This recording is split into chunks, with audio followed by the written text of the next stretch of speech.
नमस्कार, बिहार के digital media का जनक भारत लाइव देख रहे हैं। आखिर जिस बात का डर था वो हो गया। अब आप सोच रहे होंगे हम किस बात की चर्चा कर रहे हैं, तो चलिए आपको बताते हैं।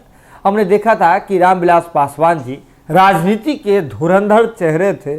उन्होंने सींच करके पाल पोस करके एक पार्टी का निर्माण किया था लोजपा, और उनके जाने के महज कुछ ही दिनों बाद, कुछ ही महीनों बाद पार्टी टूट गई। इसके क्या कुछ कारण रहे थे, भारत लाइव की टीम ने विस्तार पूर्वक आपसे चर्चा किया था। लेकिन चिराग पासवान जी ये बात हमेशा कहते रहे कि चाचा ने ही पीठ में खंजर को पाया। चिराग पासवान जी तो नहीं, लेकिन चिराग पासवान जी के अपने लोग, उनके पार्टी के उनके समर्थक हमेशा इस बात की चर्चा करते रहे कि चाचा ही गद्दार निकल गए।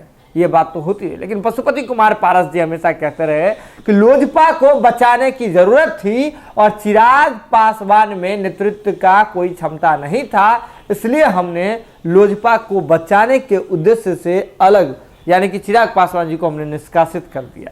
अब ये विवाद है, ये तो है ही, लेकिन ये बात भी जैसे ही पशुपति कुमार पारस जी केंद्रीय मंत्रिमंडल में शामिल होते हैं, ये बात कही जाने लगती है, सियासी गलियारों में इस बात की चर्चा होने लगती है कि नीतीश कुमार जी के इशारे पर यह सब कुछ हुआ है। नीतीश कुमार जी के कहने पर ही उन्होंने चिराग पासवान की पार्टी को तोड़ा और जो मंत्री के पद के लिए आए थे और उन्हें मंत्री पद दे दिया गया। इस बात के सबूत तब भी मिलते हैं जब ये बात देखा जाता है, सत्ता के गलियारों में इस बात की चर्चा होती है कि जब लोजपा के टूटने की जो प्रक्रिया हो रही थी, यानी कि हम बात कर रहे हैं लोकसभा के अध्यक्ष स्पीकर ओम बिरला जी से जब बातचीत हो रही थी दिल्ली में, उस दौरान तथाकथित तौर पर कुछ लोग मौजूद थे जो नीतीश कुमार के करीबी होते हैं।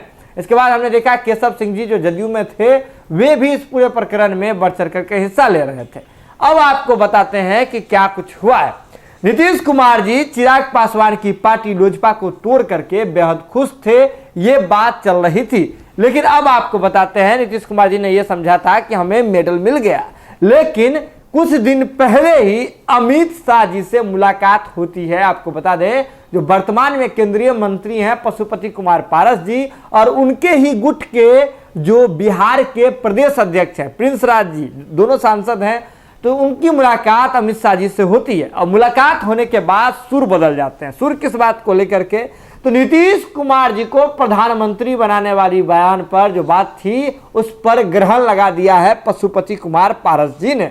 अब क्या माजरा है, तो चलिए आपको बताते हैं। आपको याद होगा कि उपेंद्र कुशवाहा जी ने सीधे तौर पे कहा था कि नीतीश कुमार जी में मुख्यमंत्री बनने की सभी पात्रता है, नीतीश कुमार जी पीएम मटेरियल है।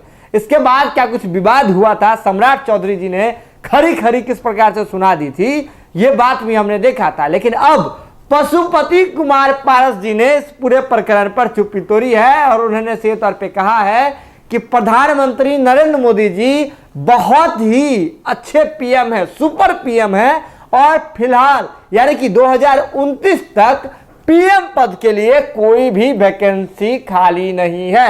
यानी कि अब पशुपति कुमार पारस जी भी सक्रिय रूप से राजनीति करने लगे हैं, बोलने लगे हैं, और बोलते बोलते उन्होंने पहली बार नीतीश कुमार जी का ही पत्ता काट दिया है। और उन्होंने सीधे तौर पे कहा है कि नीतीश कुमार जी, या नीतीश कुमार जी का तो उन्होंने नाम नहीं लिया, पहली बात उन्होंने सीधे तौर पे कहा है कि नरेंद्र मोदी जी सुपर पीएम है और 2029 तक जो है अभी कोई वैकेंसी नहीं है। इसके साथ उन्होंने कहा कि बिहार की जो और भी देश की जो विपक्ष के दल है उसमें कभी भी एकजुटता नहीं हो सकती है, दुल्हा ही नहीं है तो फिर बारात किस बात की सजाई जाए।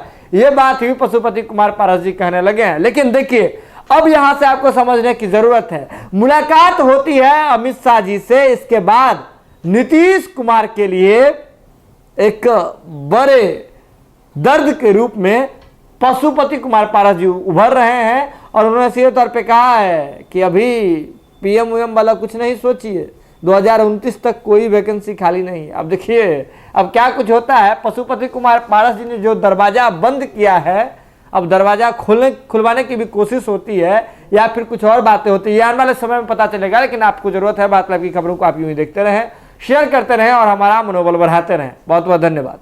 अगर ये वीडियो पसंद आई और वह बिहार के राजनीति और बिहारियत से सरोकार रखेनी तो सब्सक्राइब बटन दबा के चैनल के सब्सक्राइब कर ली। ओजे एगो घंटी बा, ओकरा बटन दबा देला से कुल सटीक और मारक खबर रुआ मुफ्त में मिल जाई। अगर रुआ पत्रकारिता के हमनी के नया प्रयोग में सहयोग कर चाहतानी तो ज्वाइन बटन दबा दी। पेटीएम नंबर नोट कर ली 9386816700। धन्यवाद।